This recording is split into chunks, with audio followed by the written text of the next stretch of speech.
I feel like the centre back who finds himself in the box a minute before the final whistle, and suddenly the ball has landed at his feet. All I have to do is tap it in the goal. Now, many times has that happened and you miss the goal.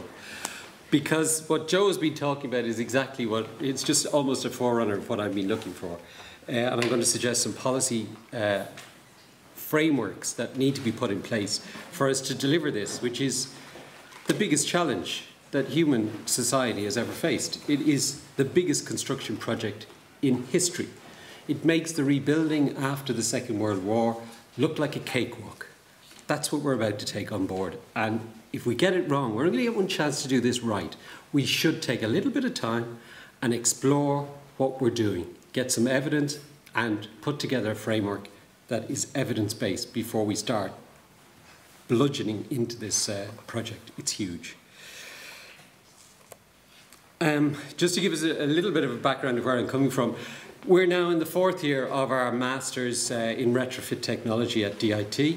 As far as we know, it's the only Masters level programme in retrofit anywhere. We do retrofit of residential, commercial, institutional buildings, and all of our buildings, all of our students work within the net zero energy range. We start at net zero energy and work upwards. We don't mess around with anything lower than net zero energy. We have 60 graduates already qualified in the marketplace now in Ireland. We have 116 postgraduate professional levels. So these are architects, engineers, technologists and surveyors. And they're all working on research at some point in the retrofit area, all within the nZEB domain. We've hosted 3 nZEB conferences explaining what we've been up to in the college each of the previous 3 years. It actually amounts to the biggest nZEB database in Ireland, all of our research materials, our student project work. And we've now been shortlisted for the SAI Awards for this year, so we'll have a day out and might even pick up a gong if we're lucky. The overall findings from our exploration with net zero energy is that there are no insurmountable technical challenges. It's difficult, but it can be done. It's economic and it will pay for itself in time. It will work. nZEB will reduce emissions by at least 85% from our baseline levels. And it could eliminate fuel poverty permanently. This is the point. If we go halfway, we will eliminate fuel poverty for a little bit of time, and then it'll come back. And it'll keep coming back every time we take a small bite at the cherry. If we do it once and do it right, we will completely eliminate fuel poverty forever. There are no shortage of skills in Ireland at the moment. In fact, some of my students are still on the dole. So there are students out there with these kind of qualifications that have yet to be employed. So there's a surplus of skills in this area at the professional level. The one thing that's missing is actually government commitment to build some real-life examples so that we can monitor them and we can learn from the construction process that we have to go through to build them. In terms of policy development, these are a couple of key pointers I think that we need to do. First of all, they've got to fund some A-rated exemplar buildings. Joe asked for it. There's no way around this. We've got to actually build them, retrofit them, and monitor them.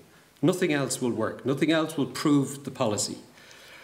That will give us a database of hard evidence. So this works, that doesn't work. Don't try that. That worked in some fashions. We'd have to change it this way. We need that hard evidence, because if you don't have that hard evidence, there is no way that and we need to use the people who know how to deliver these kind of things. And Tomas and Joe are the kind of people in the room who can deliver these projects. They need to be brought on board to build these prototype buildings and retrofit them.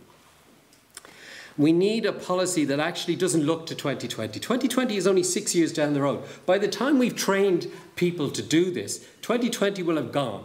It's too short. 6 years is far too short. There are projects on the drawing boards today that will take 20 years to deliver. I'm thinking about hospitals. There are architects working today on hospital projects in Ireland that have to be designed to meet net zero energy targets, and they don't know how to do it.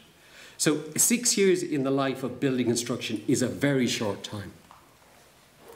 So we need to look at the 2050. We probably missed the 2020s. We need to look to the 2050s. We've got to accept that the public sector is there to take the risk that the private sector can't afford to take. That's the whole point of the Energy Performance of Building Directive, saying 2018 for net zero energy for public works and 2020 for the private sector. There is no point in the government stepping back and saying we're not doing anything until 2020. They are mandated by European directive to do it in 2018 and to test the market, to fall into those holes that we don't know. That's what the public sector is there to do, and that's the way the legislation has been written from Europe, deliberately. And the Irish government at the moment is just standing back with its hands in its pockets, not funding that kind of research. We've got to use public procurement to test the market potential of various different kinds of things. So if it's solar energy, if it's solar thermal, whatever it is, the public sector needs to be leading the charge and trying all these things out. All these highfalutin ideas that engineers are coming up with all the time. The public sector should pay for them and test them and tell the rest of us whether they're worth investing in or not. That's what the public procurement system is about. And we need to tax carbon strategically. I want to know what carbon tax is going to be in 2050. I need a trajectory that says it's going to go up by 1% or 0.5% or whatever it is, because I can't do life cycle cost analysis if I don't know what the carbon emissions are going to cost me in 2050. I'm going to give you an example from Scotland of an exemplar project that they built to find out all of this. And we've been working with the BRE, the British Research Establishment in Scotland, Napier University and the Scottish Government on these buildings. And what we found out is actually very interesting. They took the most contaminated site in the world, which was the old Ravenscraig steel mills. So contaminated they couldn't do anything with it except cap the whole site with 2 metres of clay. And they turned it into a BREEAM Excellent parkland on which they're going to build and test buildings. And they've already built the basic infrastructure. As I said, it gets BREEAM Excellent for the landscaping.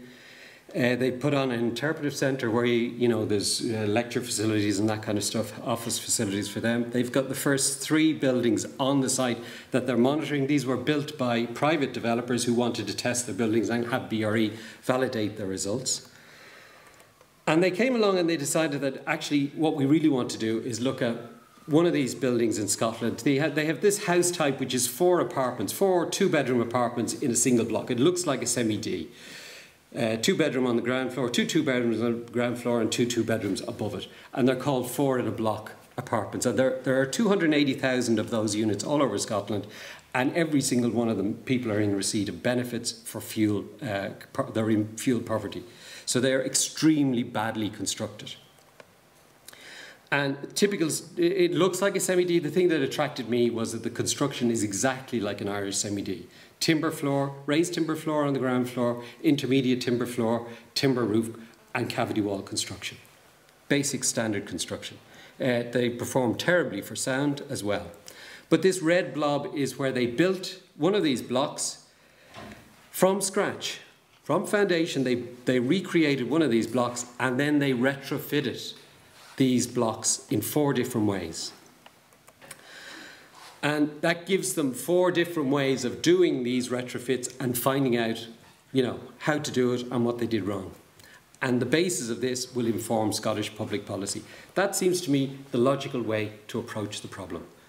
Build it, retrofit it, test it, and then write the policy. Not the other way around, and let the market risk getting it wrong. That's what public policy should be delivering. The energy results are very interesting because we looked at this and we used our metric. They use SAP, we use DEEP. And SAP and DEEP are totally different animals. So even just comparing SAP with DEEP was an interesting exercise in itself. So we looked at the baseline case before it was retrofitted, and it comes in with an E1. After BRE retrofitted the block, it comes in at D1 in DEEP. And some of this is at Passive House standards of construction. And we kind of wondered, what the hell is going on? SAP rates this block, the red coloured one on the bottom, rates it at an 85, which is an extremely high rating in SAP. and deep rates it at C2, which is a pretty average result. It's certainly less than a modern building in Ireland would meet. Now, when you look at the systems that are in it, it might give you some clue. We do all this analysis. We take the building apart in virtual reality. We reconstruct it in virtual reality. We do linear thermal bridge analysis. We do U-value calculations. We do condensation risk analysis. We do the energy profile out of deep. We look at the systems, all of that. We take it apart. And this particular unit has heat recovery ventilation. It's got triple glazed windows from Nordan, which are very high rated.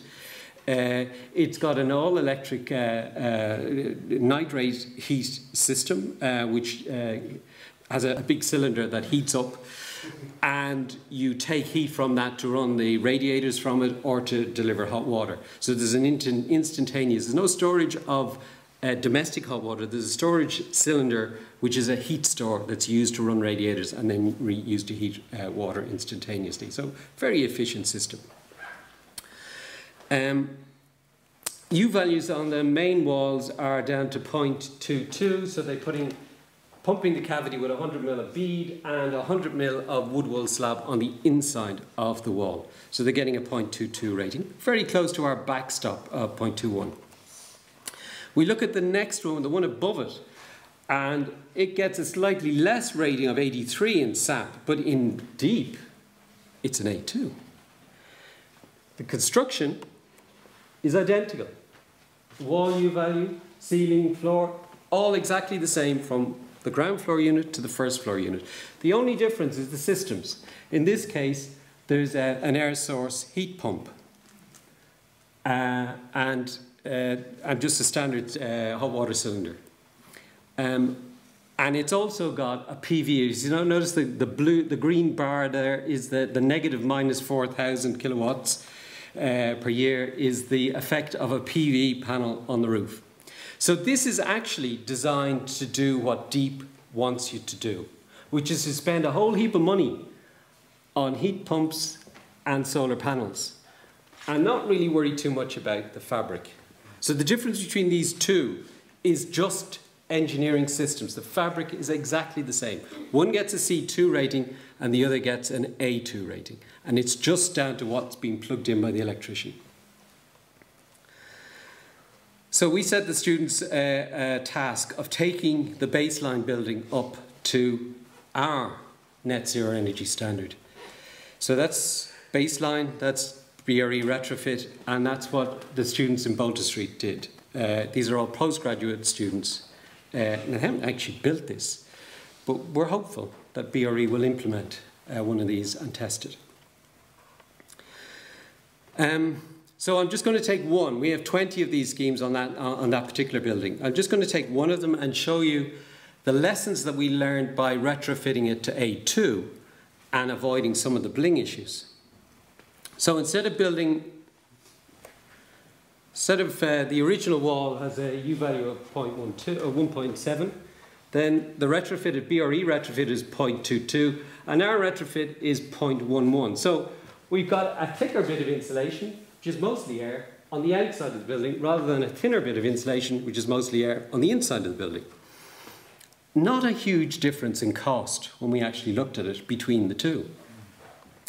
And this one comes with the added advantage that because we don't have a cold outside wall, we can now put our airtight layer in at the outside of the building. So we can make the building airtight on the outside and put insulation over that, and we don't have a condensation risk issue.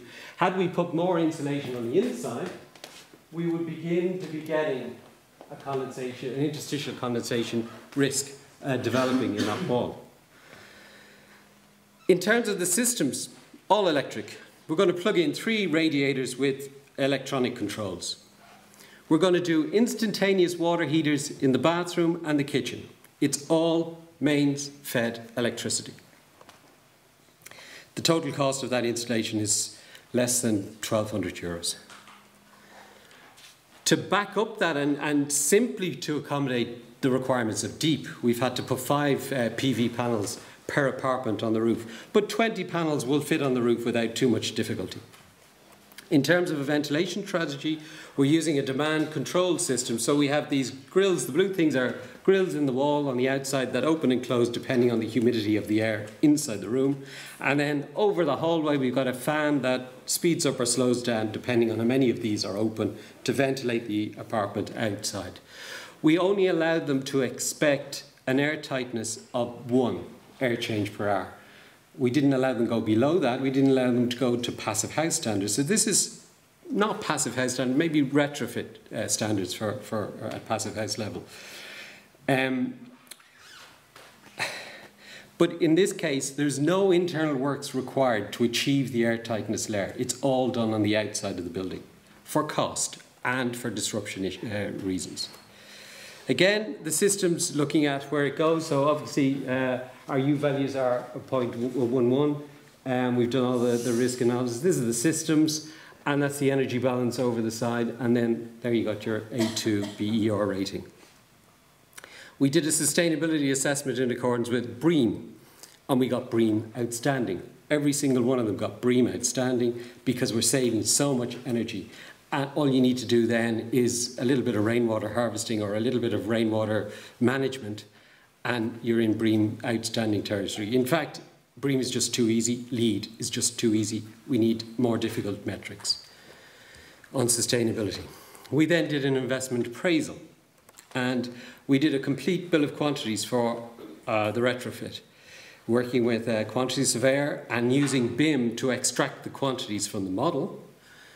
We came out with the cost of retrofit at between 80 and 84,000 per apartment. We then did a net present value estimate of the cost savings that were being delivered, and lo and behold, the cost savings over 30 years at net present value is more than the cost of the retrofit. So the cost of the retrofit is paid for in energy savings over 30 years. We did an investment appraisal by comparing it to other ways you could use your money. If you have 80,000 in the bank, what else you could do with it? We assumed that fuel cost was going to increase by 2%, which is what the EU tells us is going to happen between now and 2050. We took no carbon tax increases. We pretended carbon tax didn't exist and it wasn't going to exist. It wasn't going to increase over the lifetime of the next 30 years, which is an extremely conservative view of things. And lo and behold, we found that investing in retrofit is twice as good as investing in a bank. Putting your money on deposit in a bank is worse than in putting your money into the walls in a retrofit project. It's not quite as good as gambling on the stock market, but then people don't want to gamble with their nest egg. So this way you get your nest egg and it pays for itself in 30 years. We have the money to do this. We looked at the Bank of Ireland's website, and we found that every year they publish this, how much money have Irish people got in the bank. And the last one was August 2013, and in 2013 there was 180 billion on deposit in Irish banks, of which 91 billion was from the household sector. When you divide that between 1.1 million houses that we need to retrofit, it's 83,000 euros a house. So we have the money, we have the houses, all we need is the joined up thinking on policy to deliver it. The rate on return on retrofit is twice as good as that on bank deposits. So actually, we just need to get this information out and people will flood into the retrofit market and invest in their own houses and cut down on their fuel bills. So, and that's without any increase in carbon taxes, and it's without fuel costs increasing as we hit the wall on, you know, when we can't use oil or we can't get oil or all that kind of stuff. So, but this has already been done. We're not new in discovering this. This has already been done by the Germans in the Passive House Institute, who did this calculation 3 years ago. 3 years ago, they said we need to go to 85% energy efficiency target. We're going to 85 energy efficiency target savings. They said we look at all the post-war buildings in Europe. They said for an €80 per metre squared subsidy from the taxpayer, the European taxpayer, we can carry out this whole programme. 80 euros per metre squared subsidy for all of those property actually equates to 400 billion of subsidy to the market. 600 billion will be returned in VAT. So you actually make 200 billion on the VAT returns for investing your 400 building. So it's a money spinner for the taxpayer. The other thing is that because you're putting in so much of it, and the private sector with all those billions stashed away in the banks in Ireland, or wherever they are, will invest at a rate of about 8 to 1 for the subsidy. So 3 trillion euro would be invested by ordinary people with projects, with houses, or building owners. It will return 4 trillion in energy savings. So, lo and behold, for the investment, you're making 1 trillion euros in energy savings over the lifetime of the investment. It's an absolute no-brainer on a European level, not only on an Irish level is it a no-brainer. So, I'm going to suggest some things that we need to change in our own mindsets. The first thing we need to do is get rid of the roadblock. The roadblock on retrofit is a C1 target. In Ireland, 150 kilowatt hours per metre squared per annum is the target of the Irish government for retrofit. That is not a low energy building. That is about an average European building if we take all the post-war stock up to today. It is the average building. It is not a low energy building, and we should not be aiming our sights at such a low target. C1 is actually acting as a cap on the market, the development of the retrofit market in Ireland at the moment. It's also based on an assumption that you can get to that C1 level on a phased basis. One of the phased basis assumptions, and we're going to be talking about that tomorrow. Sean Armstrong is going to be presenting the figures on this. One of the things that they assume is that if you want to insulate the floor of a 3-bedroom house, and I'm running out of time, I better speed up. If you want to insulate the floor of a 3-bedroom semi-detached house, you don't take the kitchen out. You don't take the downstairs bathroom out. You kind of hold them up in midair. You whip out the floor and you put in the insulation and you put in the new floor slab. That's the basis of the calculations that's been done, which recommend how we prioritise our retrofit. It's not reality. That's some accountant's fiction. It's not reality. The only way to find this out is by building a house, putting a kitchen in it, and then taking the floor out and see what happens. Some accountant needs to see what happens when you take the floor out and the kitchen is still installed. Everybody knows what the answer is, but the accountant who writes the figures, who develops the policy that we're following, makes those assumptions. So that's why we need actual case studies for both phasing and energy savings. So we need to test them that they're getting the energy, but that they're actually fulfilling the phasing that we're presuming is possible. My own view is actually most of this phasing is not going to work. So we need validated research on cost-optimal approaches for each topology. So what I'm saying is, for an apartment, it's going to be a different phasing solution to a 3-bedroom semi-detached house, to a house in the countryside, to a bungalow. They're all going to be different. We need to build and retrofit each of the typologies so that we can find out, actually, that works in a bungalow, but it doesn't work in a 3-bedroom semi-D. And our assumptions, our calculations, our work shows that A2 is cost optimal on a life cycle basis for retrofit. So that's a long way up from C1.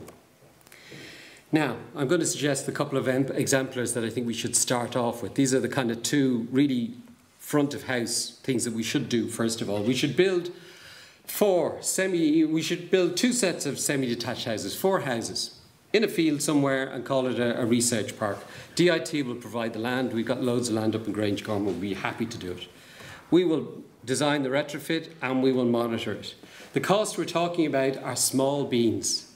1.3 million to build 4 semi-detached houses and to retrofit them to nZEB standards. Now, the reason 4 is because I want to do 1 from scratch, from base build all the way to A2 and work out the costs. I then want to do the other 3 in phases, where we follow the phasing that the Department of the Environment have laid down as cost optimal, and we actually measure, has it delivered the energy savings and has it delivered the price that it's supposed to deliver, and which is more cost effective. So that's project 1. Project 2 is that we take one of Dublin City Council's 1970s 5-storey concrete frame apartment buildings. We've got all the plans done for them already. And we retrofit those at a cost of 190,000 per unit, and that will cost 4.6 million. Again, in the context of spending 200 million between now and 2018, 4.5 million is a small investment in getting that right. In terms of the number of houses, there are at least 225,000 families living in these kind of semi-detached houses in Ireland, and they all need to be A2 rated by 2050. So that's a good investment for Ireland. This is a fantastic investment for Dublin because the 20,000 families that live in these are all in fuel poverty. So we can eliminate fuel poverty in Dublin, in the Dublin City functional area, by doing this over all the buildings. But there are 40 million families in Europe living in 5-storey concrete frame apartment buildings. It is the single most ubiquitous family living environment from here to the Urals. So it would be a great thing to have on your CV that you've retrofitted a 5-storey, but selling these services all the way to Vladivostok. So we need to address the policy vacuum that's stopping us getting there. We don't have any net zero energy retrofit exemplars in the country. We have less than net zero energy exemplars.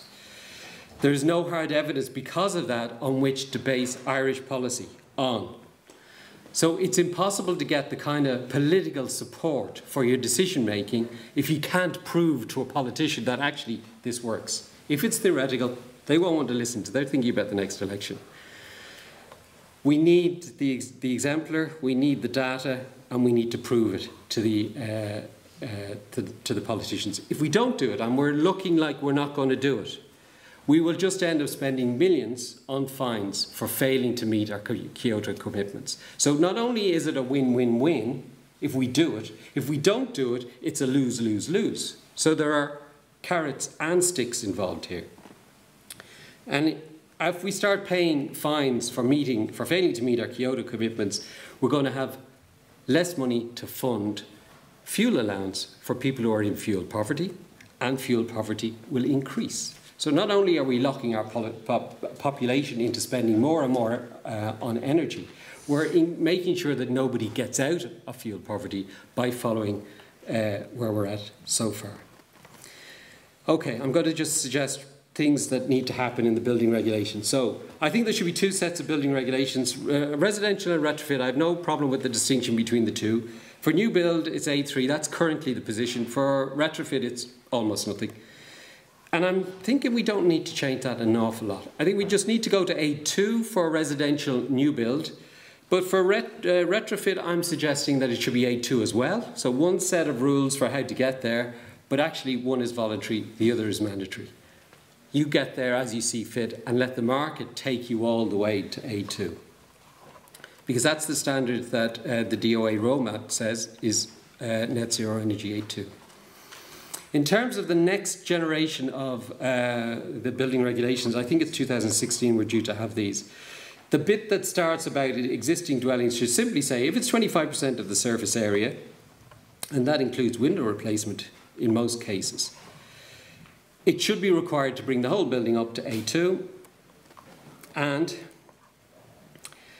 it can be done in one or more phases as part of a strategic plan that is approved in some way. But it must be based on an economic appraisal of how you're going to get there. So the plan must have a cost-optimal accountancy background behind it. In terms of deep is going to be the way. Sorry, Tomas, I think deep is enshrined. It's there. It's stuck. We can't get a deemed to the passive house deemed to comply clause yet. I'm still working on it. We should stop funding 5% improvements in energy. 10% improvements in energy performance. We should only fund at 85% or more. So the government, the taxpayer is funding the extra over that's going to develop the market. The market starts at 85% energy savings and goes upwards. And it's that bit that creates the investment potential for new technologies, new job creation, whole new industry. So that's where our subsidies should be focused. We should leave the retrofit market to the BER system to sort out. 2 houses, both for sale, one a D rated, next door is an A rated. Which is going to sell first? The A rated one is. The market will sort that out over time. And we need to look at primary energy factors, because primary energy factors are misleading us in deep, particularly on retrofit. In the primary energy factor, we need a retrofit tab in deep that says, actually, that's for new build. This is what retrofit needs, and we have different algorithms running in the background so they don't penalise us or force us into putting loads of green bling on the roof and loads of expensive heat pumps and all the rest of it. They're absolutely not required for retrofit. The primary energy factor calculation deep, and I know I'm out of time, so I'm going to just skip through that very quickly. Because mains electricity, the carbon content of mains electricity is falling like a stone, in 10 years' time, it'll be around this level, 1.5, 1.4, if we just follow the same trajectory on out. What that means for a 2003 house with an air water heat pump, a PV panel and underfloor heating is that your BER assessment today in 2014 gives you an A2 rating, and the PV panel gives you minus 600 kilowatt hours per year. 10 years later, you've sat on the sofa, done nothing to the house. 10 years later, that exact same house will be an A1. You have done nothing to it. The primary energy factor of mains electricity has taken it from A2 to A1. We shouldn't be designing for A1 houses. That's too high. I'm going to look at historically, very quickly, if you'll bear with me. A 2008 retrofit to B3 and a 2014 to A3, and the different systems we're putting into them and the costs of them. I'll flick through this very, very quickly. In that time, we've reduced the amount of bling we're putting into the buildings by 3 grand. We've improved the savings from 20,000 kilowatt hours to 6,000 kilowatt hours. We've got 3 contractors required to put that in, and on Christmas Eve, when your boiler or whatever it is breaks down, you don't know which of the 3 of them to call. You've high maintenance costs, you have to clean out the box every month, and you've got to call them in to service the boiler every year.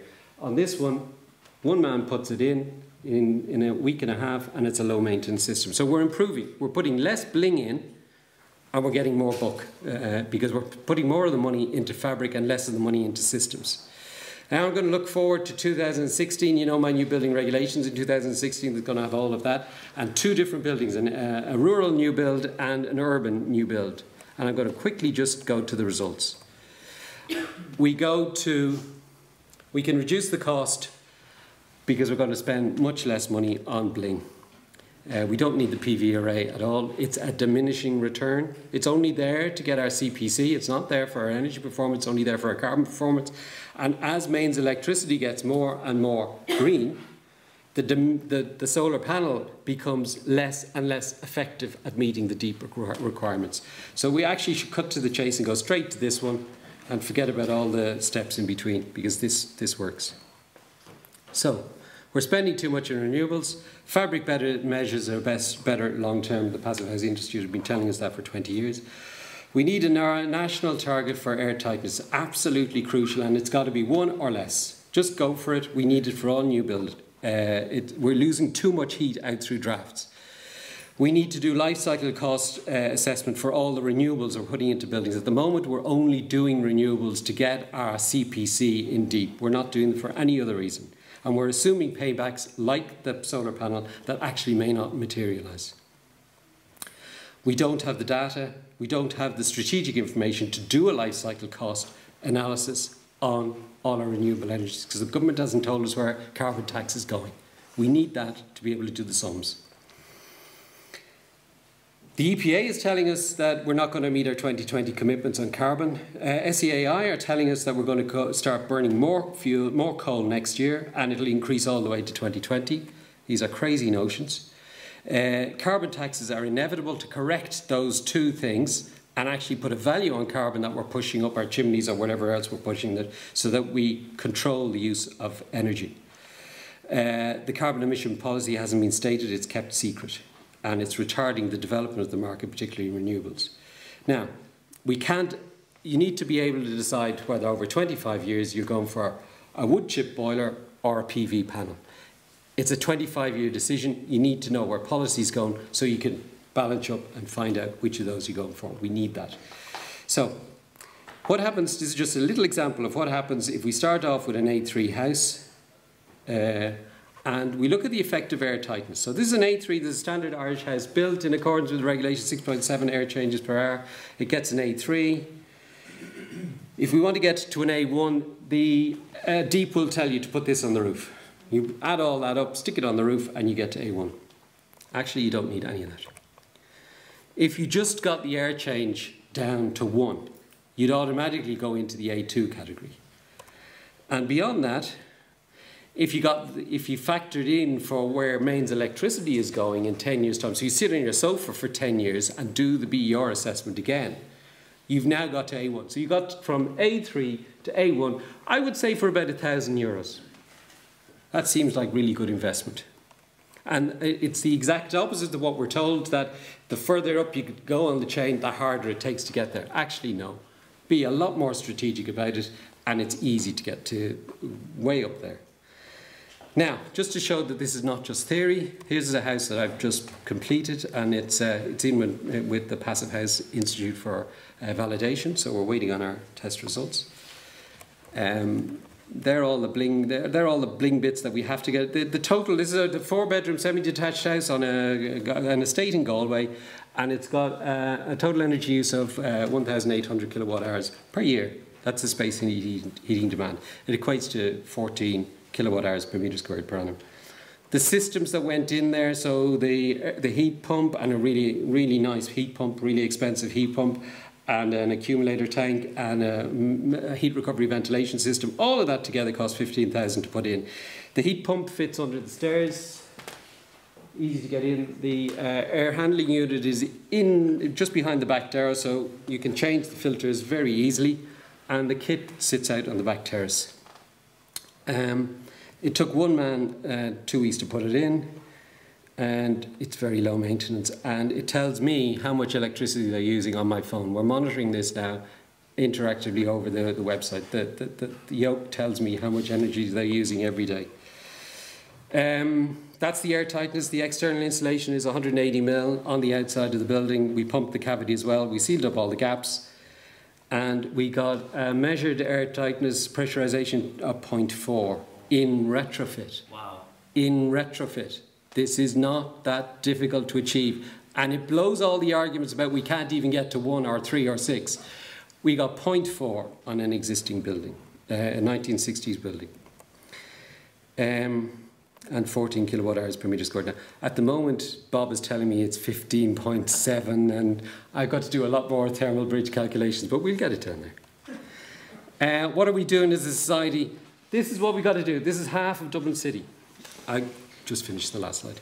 We've got to get 80% carbon emissions by 2050, 40 of all those emissions we heard earlier from buildings. 90% of those buildings there will still be standing in 2050, and my prediction is 90% of them will be A2.